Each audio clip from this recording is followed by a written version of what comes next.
사도행전은 누가복음 사도행전으로 이어지는 역사 2부작의 둘째 권입니다. 그래서 우리는 누가복음과 사도행전을 비교하여 읽음으로써 많은 것을 얻을 수 있는데요.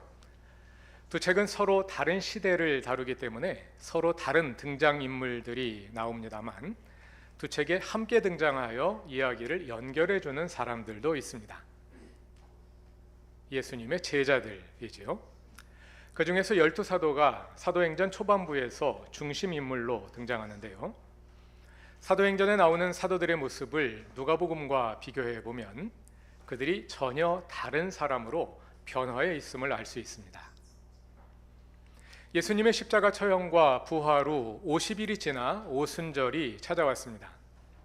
사도행전 2장은 오순절에 일어난 일이고 사건의 흐름을 볼 때 사도행전 3장 이후의 사건들도 오순절로부터 그리 오래 지난 후에 일어난 것 같지는 않습니다.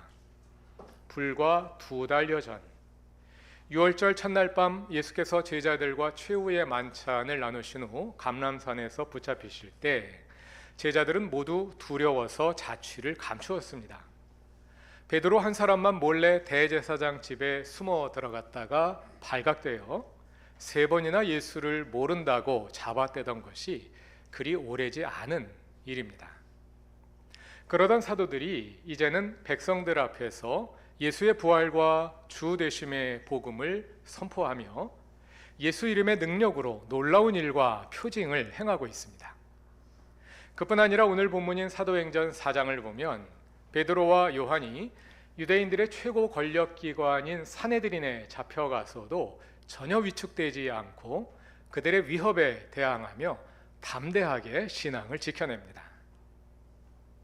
제자들은 언제 무슨 일로 그렇게 달라진 걸까요?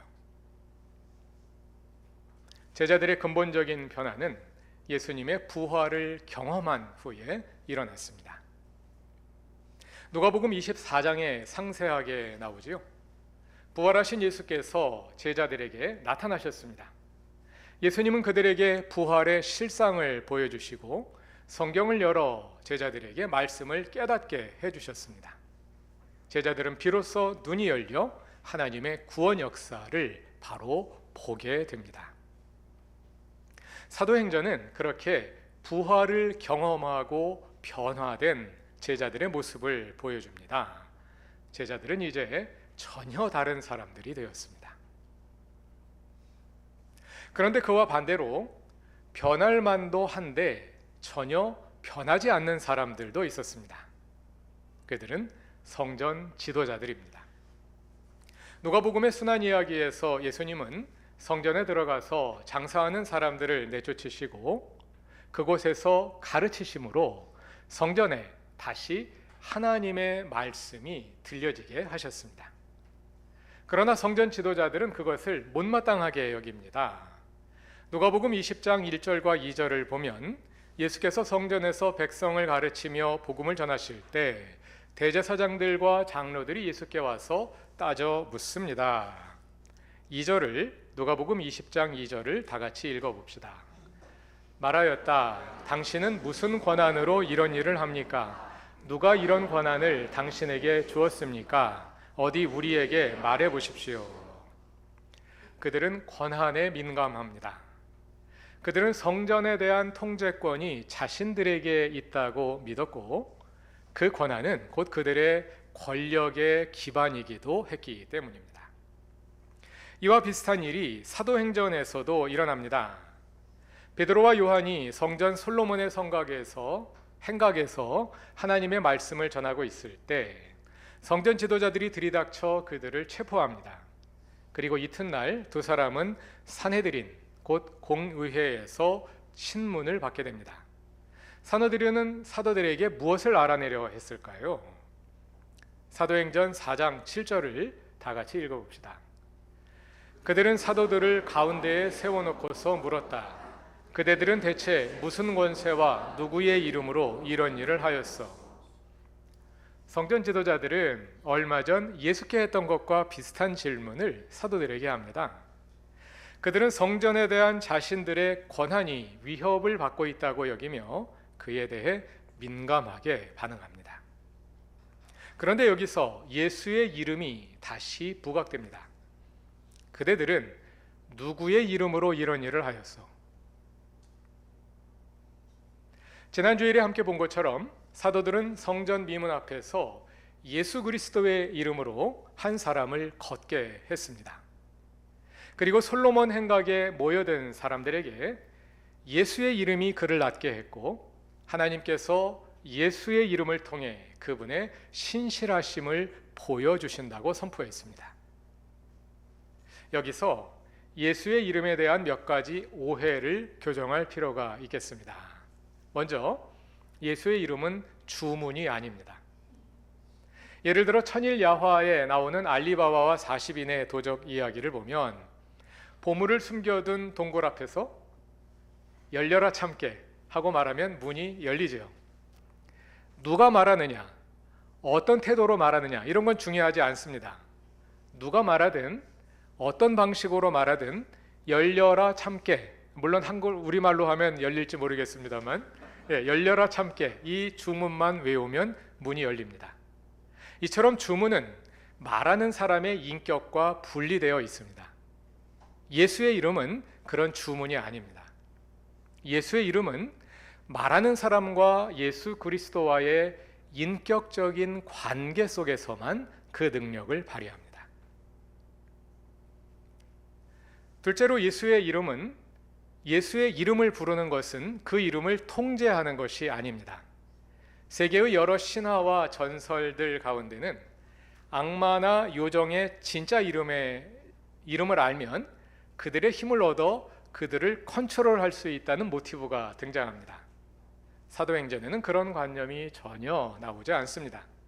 사도들은 예수의 이름을 선포하며 예수의 이름으로 기적을 행하지만 그들이 예수의 이름의 능력을 통제하는 것이 아닙니다.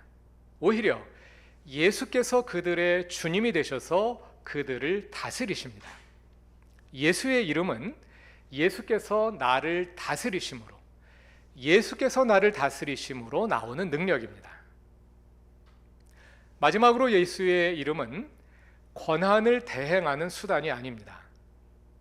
자기가 누구의 가족이나 친밀한 관계에 있는 사람이라며 힘 있는 사람의 이름을 사칭하며 돌아다니는 사람들이죠. 이름을 대고 그 이름의 권한을 대신 사용하는 것인데요. 그 경우 그 이름은 힘 있는 사람의 의사와 관계없이 독립적으로 작동합니다. 그 사람이 모르고 있을지라도, 심지어 그 사람이 원하지 않을지라도 나쁜 의도를 가진 사람에 의해 그 이름이 도용당할 수 있습니다. 예수의 이름의 능력은 그런 방식으로 사용될 수 없습니다. 예수 이름의 능력은 예수께서 직접 여기에 오셔서, 이름만 보내고 예수님은 거기 계신 것이 아닙니다. 예수님이 직접 그 이름을 통하여 여기에 오셔서 일하실 때 나타납니다. 성전 지도자들에게 이름이란 이 세 번째 사례와 비슷한 것이었습니다. 성전은 하나님의 집입니다. 그리고 성전 지도자들은 하나님의 집을 관리하는 사람들입니다. 그래서 그들의 존재는 자연스럽게 하나님의 이름을 대변하게 됩니다. 그들은 하나님의 이름으로 말하고 행동합니다. 그럴 때 거기에 하나님의 권위가 실립니다. 그래서 하나님의 이름은 성전 지도자들의 명예와 권력의, 영향력의 기반이 됩니다. 그런데 그들이 그렇게 하나님의 이름으로 말하고 행동하는 동안 어느새 그들이 성전의 주인이 되어버렸습니다. 하나님은 없어지고 이름만 남았습니다. 그래서 그 이름은 마치 주문처럼 그들이 하나님과 맺는 관계와 무관하게 작동하고 있었습니다. 하나님의 주 되심은 거기에 없었습니다. 오히려 그들이 하나님의 이름을 통제하려 하고 함부로 남용하고 또 오용하고 있었습니다. 성전 지도자들이 사도들을 신문하며 물었던 질문, 곧 당신들이 무슨 권세와 누구의 이름으로 이런 일을 하였느냐는 질문은 그러한 현실을 배경으로 제기되고 있었습니다. 자기들이 하나님의 이름을 그런 방식으로 사용하고 있었기 때문에 제자들도 그러리라고 생각하며 묻고 있는 것입니다. 누가복음에서 예수를 대할 때 그리했던 것처럼 사도행전에서도 성전 지도자들의 관심은 본질보다 실리에 있었습니다. 13절을 보면 그들은 사도들의 변화를 보며 놀랍니다. 베드로와 요한은 예수와 함께 다닌 갈릴리 촌사람들로서 배운 것이 없는 무지랭이들로 알고 있었는데 그들이 담대하게 논리적으로 사람들 앞에서 연설을 하고 있었기 때문입니다. 또 14절에서 그들은 병고침을 받은 사람이 베드로와 요한 옆에 서 있는 것을 보면서 예수의 이름으로 일어난 기적의 사실을 그들의 두 눈으로 확인합니다. 16절에서는 그 사실을 자신들도 부인할 수 없다고 실토합니다. 그러한 변화와 눈앞에 일어난 모든 사실이 부활하신 예수를 분명히 증언하고 있었습니다. 그러나 그들은 그 사실의 본질에는 전혀 관심이 없습니다. 그보다는 그 사실로 인해 그들이 당하게 될 현실적인 불이익에 관심이 있을 뿐입니다. 그래서 그들은 어떻게든 이 사실이 사람들에게 알려지지 않도록 막으려 합니다. 16절과 17절을 다 같이 읽어봅시다. 이 사람들을 어떻게 하면 좋겠습니까? 그들로 말미암아 기적이 일어났다는 사실은 예루살렘에 사는 모든 사람이 다 알고 있고 우리도 이것을 부인할 수 없습니다. 다만 이 소문이 사람들에게 더 퍼지지 못하게 앞으로는 이 이름으로 아무에게도 말하지 말라고 그들에게 엄중히 경고합시다. 이 결정에 따라 그들은 18절에서 베드로와 요한을 불러 절대로 예수의 이름으로 말하지도 말고 가르치지도 말라고 경고합니다. 그러자 두 사람이 어떻게 반응했을까요? 19절과 20절을 다 같이 읽어보겠습니다. 그때 베드로와 요한은 대답하였다. 하나님의 말씀을 듣는 것보다 당신들의 말을 듣는 것이 하나님 보시기에 옳은 일인가를 판단해 보십시오. 우리는 보고 들은 것을 말하지 않을 수 없습니다. 성전 지도자들은 성전을 배경으로 하나님의 이름을 대변하는 사람들이었지만 사실은 그 반대편에 있었습니다. 베드로와 요한이 풀려난 후 교회에 이 사실을 알립니다. 24절 이하에서 교회가 함께 기도합니다. 그들은 창조주 하나님께 부르짖으며 시편 2편 1, 2절을 인용하여 기도하는데요. 25절과 26절에서 그 인용문만 떼어서 함께 읽어보겠습니다. 어찌하여 이방 민족이 날뛰며 뭇 백성이 헛된 일을 꾀하였는가? 세상 임금들이 들고 일어나고 통치자들이 함께 모여서 주님과 그의 메시아에게 대적하였다. 이 구절을 보면 하나님과 그리스도에게 대적하는 네 부류의 사람들이 언급되는데요. 그들은 이방 민족과 백성과 임금들과 통치자들입니다. 이어지는 27절을 자세히 읽어보시면 그 네 그룹이 누구를 가리키는지 알 수 있습니다. 27절과 28절을 다 같이 읽어봅시다. 사실 헤롯과 본디오 빌라도가 이방 사람들과 이스라엘 백성과 한패가 되어 이 성에 모여서 주님께서 기름 부으신 거룩한 종 예수를 대적하여 주님의 권능과 뜻으로 미리 정하여 두신 일들을 모두 행하였습니다.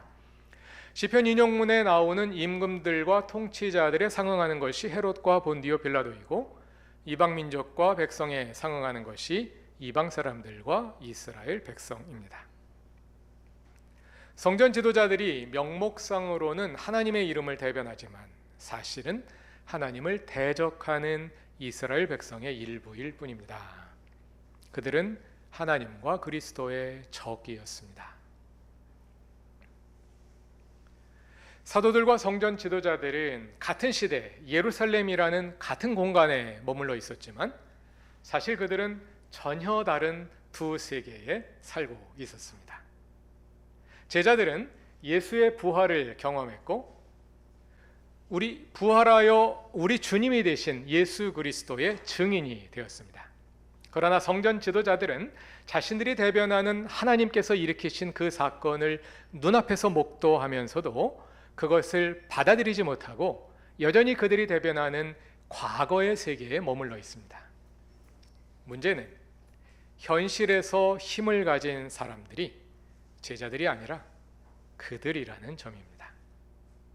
예수께서 부활하셨고 새로운 시대가 시작되었으나 여전히 옛세대에 살고 있는 사람들이 힘을 가지고 있어서 제자들은 그로 인해 고난을 당해야 했습니다. 예수께서 부활하셨으나 현실적으로 달라진 것은 아무것도 없었습니다.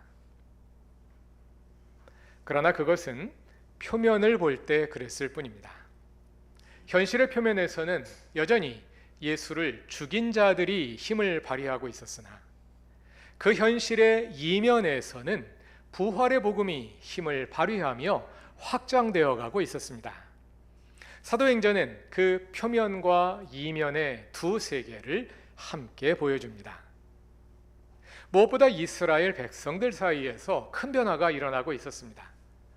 누가복음 23장을 보면 빌라도의 법정에서 예수를 십자가에 못 박으라고 외치는 사람들 가운데 백성이 있었습니다.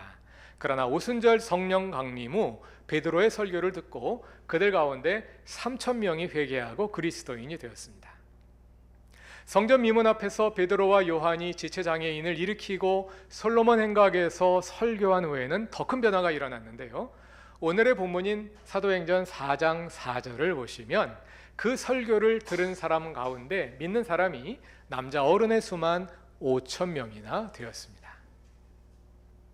그와 비슷한 언급이 이후에도 사도행전에 계속 나오는데요. 사도행전 21장 20절은 유대인 가운데 믿는 사람이 수만 명이나 되었다고 말합니다.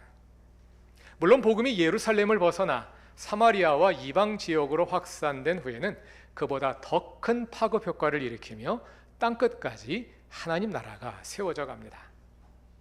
사도행전은 그러한 과정을 한편의 역사로 보여줍니다.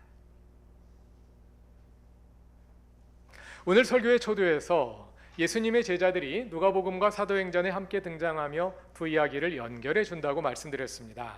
그런데 두 이야기에 함께 등장하며 제자들보다 더 중요한 역할을 하는 인물이 있습니다. 누구일까요? 예수님입니다.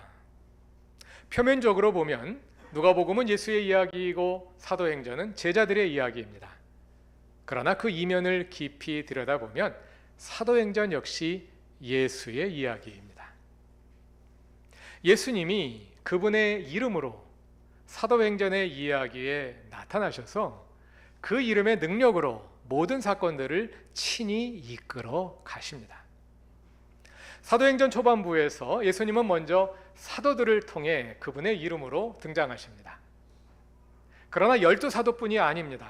사도행전 9장을 보면 부활하신 예수께서 다메섹으로 가는 바울에게 나타나셔서 그의 인생 행로를 정반대의 방향으로 바꿔 놓으시죠. 16장을 보면 바울의 제2차 전도 여행 과정에 나타나셔서 그의 선교 경로를 바꾸십니다. 23장 11절을 보면 바울이 가이사에게 항소하여 로마로 가도록 하신 분도 주님이십니다. 이렇게 예수님은 사도행전 이야기에도 계속하여 등장하시는데요. 어떻게 예수님이 이 땅에 계시지 않는 동안 일어난 사건들이 예수의 이야기가 될 수 있었을까요? 그것은 예수를 믿는 사람들이 온전히 예수께 이끌리는 사람들이었기 때문입니다. 사도들의 이야기에 계속해서 예수의 이름이 등장하는 것은 예수께서 제자들을 통해 친히 역사 속에 들어와서 일하셨기 때문입니다. 제자들이 예수의 이름을 이용한 것이 아닙니다. 그 권한을 대행한 것이 아닙니다.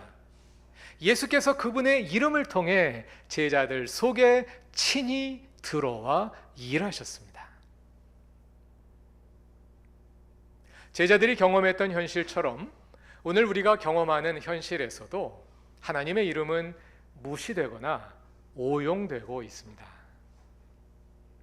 그러나 오늘만 그런 것이 아닙니다. 그것이 사도행전이 보여주는 예수 제자들의 현실이었고 지난 2000년 역사의 현실은 크게 달라지지 않은 채 유지되어 왔습니다. 그런데 어떻게 교회가 아직까지 무너지지 않고 서 있을까요? 어떻게 아직까지도 예수의 길을 따르려 분투하는 그리스도인들이 남아 있을까요? 그것은 기독교의 역사를 통해 예수를 모르거나 예수의 이름을 악용하는 사람들이 힘을 가진 현실 속에서도 여전히 예수를 알고 경험하며 그분의 길을 따르기 위해 애써온 그리스도인들이 있었기 때문입니다. 하나님께서 그들을 사용하셨습니다. 예수께서 그들을 통해 그분의 이름의 능력을 보여주셨고 그들을 사용하여 시대의 방향을 바로잡아 오셨습니다. 그들은 다른 세계에 살았습니다. 그리고 살고 있습니다. 하나님은 그 사람들을 통해 그분의 나라를 이 땅에 이루어 가고 계십니다. 그 세계에 사는 사람들, 곧 예수의 이름으로 살아가는 사람들을 통해 하나님의 구원 역사가 계속되고 있습니다. 그러므로 중요한 것은 우리가 그저 시대를 비판하거나 한탄하는 데서 그치지 않고 우리 자신이 예수의 이름을 가슴에 품고 예수를 경험하며 사는 것입니다. 하나님 나라의 백성으로서 우리를 통해 나타나는 예수 이름의 능력을 경험하며 우리의 작은 참여를 통해 이루어지는 구원 역사의 일부가 되는 것입니다. 예수의 이름으로 사는 것은 우리를 통해 예수께서 사시게 하는 것입니다. 그래야 할 때 오늘 우리의 삶에 예수 이름의 능력이 나타나고 누가복음과 사도행전에 이어 오늘 우리 자신을 통해 예수 이야기가 새로이 계속해서 전개되어 갈 것입니다. 그렇게 함께 예수 이야기의 참여자로 살아가는 사랑하는 모든 교우들의 삶에서 진정 예수의 이름이 영광을 받으시길 바랍니다. 다 같이 기도드리겠습니다. 우리에게 하나님 나라를 열어주신 주님, 현실에 매몰되지 않고 주님과 함께 다른 세계를 살아갈 수 있게 하소서.